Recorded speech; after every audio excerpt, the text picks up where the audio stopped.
have with us Ms. Jane Schukoske. I hope I got the pronunciation right. Yeah, and she's from the Sehgal Foundation, and she's going to speak to us about strengthening capabilities in rural India. They do a lot of work in rural India. In fact, Dr. Suri Sehgal, who's the founder of the Sehgal Foundation, is being awarded the Lifetime Achievement Award today, but he's very old to travel from the UK and from the US, and hence we are going to give it to him in absentia as a special case. But we have Jane with us representing the Sehgal Foundation, and she's going to speak about strengthening rural India. Thank you, Jane. How many of you are urban residents? Okay, how many of you are rural residents? Welcome. So we do have some people who identify as rural residents among us. I'm American. I'm actually a law professor, and I've served as a lawyer in US for a number of years. But presently, my job is very different, and I am happy to be part of this SM Sehgal Foundation, which focuses all its energies on assisting rural India. I'm happy to do that because I think there are enough lawyers in the US, and while I enjoyed teaching law students and helping them become lawyers, I think there's more important work, and I have only one life. So 2.5 years ago, I came to India. I had worked in India before, so I'm familiar with many aspects of Indian culture. I came 2.5 years ago to head SM Sehgal Foundation. The tagline for the foundation is "Together we empower rural India." That together includes, of course, rural communities, and it includes everybody else. It includes academics, students, it includes CSR offices, corporates, it includes government entities, it includes international entities, and many individuals. So together, there's the opportunity to empower rural India. Tremendous, as you know, a tremendous portion of the population is in rural India, and they lack basic amenities. We're working in Mewat, Haryana, and Alwar, Rajasthan, and we're open to working other areas. But we've been working in Mewat since about 2001. The organization started in 1999 and started working in Mewat around 2001. How many of you know Mewat, Haryana? Okay, a fair number. So it is remarkably close to Delhi and the Millennium City of Gurgaon, and yet the schools where we work, there's not water and toilets for girls. So what that means, of course, is that girls drop out of school.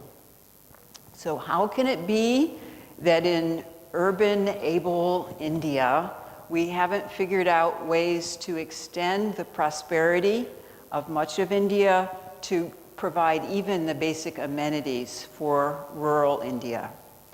Our team is about 130 people, 85 of whom are living in Mewat and Alwar area. They're field team working out in the villages, living in villages.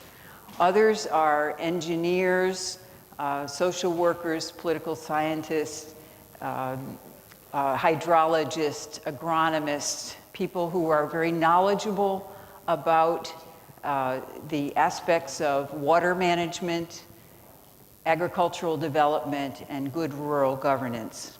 Those are the three prongs of our activities, the theory being that working on good rural governance will empower rural people to plan their own development of their communities. We envision every person in rural India having the opportunity to live a more secure and prosperous life. And we endorse community-led development that will bring positive social, economic, and environmental change across rural India. We involve a lot of students. So Anurag's talk about volunteerism struck a chord with me. We had about 66 interns in the last year. They come from all fields. So those of you who are working with students or are working on your own research, there are so many areas in which rural India needs your help. We have students who measure the strength of check dams to make sure that the dams will hold when there are monsoon rains. How much water can be percolated into the water table by using these simple structures in rural areas. We have students who study rainwater harvesting systems for schools. We design actually 3 slightly different models to use in rural schools, and we trained Haryana government engineers, and there was funding set aside for 500 such systems to be put in schools in Mewat that didn't, in Haryana, broader than Mewat, that didn't have water, and then the money expired. The money with the State Department of Education expired. So here we have a model, we have know-how, we have trained engineers, and now we need to go back and start again and do policy advocacy to get that money reappropriated by the government to provide this basic amenity to children in schools. We see many women in rural India who are not at all able to achieve their potential. There's a high degree of illiteracy. As I understand it, there's not even a gynecologist in the 1.1 million population district of Mewat. So how are we going to help those women achieve their potential? How are we going to help them achieve a strong degree of health? We can use help from many different sectors. Our organization, as I said, we focus on water management, both augmentation of water, water quality, and wastewater disposals to minimize disease in villages. We work with farmers on increasing their crop yield using modern agricultural practices so that they can have more prosperity in their homes. And we're working both in terms of governance with panchayats, village health, sanitation, and nutrition committees, school management committees. Those entities can submit budgets to the government. There's funding there. We know the government is a huge source of rural development funding. But people have to know how to apply for that money and how to trace the applications once they are submitted to the government, because we know we have to be persistent. On the citizen side, we teach citizens about the flagship government programs such as Manrega, midday meal, public distribution system, integrated child development services, pensions, right to education, right to information. On that score, we involve law students. So if there are those of you interested in law, there's so much about government program entitlements that can be explained to rural people so that they know how to proceed and tap what is available for them. We have a community radio, and the community radio is a real source of joy. It only reaches about 183 villages, but that's much better than it was before. And for radio, we have programs for children, for women, for farmers, for people who want to learn some English, a broad array of programming. There are many opportunities for students, teachers, CSR offices, volunteers who want to come on the weekend. There are many opportunities. And we hope that together we will help feature more of the capabilities of rural India, give more people a chance. Thanks very much. Thank you, Jane. That was some brilliant insights about what can be done in rural India, and the Sehgal Foundation is already doing that. So it's not just an idea for action, but it's being actioned. So thank you so much. We're very proud of the Sehgal Foundation's work, and we'll have some questions for you. Yes. Any questions for Jane? Yes, Asif? I understand the law profession is quite lucrative, especially in the United States. What inspired you to come to India and work to empower the rural India? Thanks very much for that question. I was raised in a rural area in US. I was raised on a farm. My father raised chickens for eggs. So, and my parents were old. My father was 62 when I was born, my mother was 44. So on some level, I am from a different generation than even my age. Those rural values stuck with me, and while I, career-wise, found intellectually that moving into law was intriguing and I enjoyed it, and it was a way for me as a woman to move to a role model level that was higher than if I had made some other career choices. But having attained that, when I became a lawyer, I actually worked for the poor. So I was a legal aid lawyer for 9 years, and then went back to law school and got a master's degree in law, which prepared me for teaching law. So when I taught law, I taught law students how to work in poor communities. So the connection between my understanding of what law should be used for and community development is a long-standing one. The connection then to India is a short jump in a way, that it's very important that we use law for community development, including rural communities. Now, India has a National Legal Services Authority. In US, I worked for the legal aid offices that are sort of the equivalent. But in the US, that started much earlier. It started in the 70s when I was a young lawyer.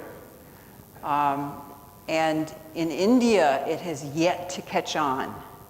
So one of the things that we do is we work with law schools and we engage the legal services authorities in India to try to get them to do what they could be doing to serve rural India through the paralegal system that is there. Thank you, Jane. And Asif, I hope you got your answer, but I'm very inspired that an American is coming to India and working in rural India, while most of our people are waiting to flee this country and go to the US and then sit over there and hold India in judgment. Ki kuch nahi hoga is desh ka, when they have got their education from IIT and IIM, which is tax subsidized education. Thank you so much, Jane.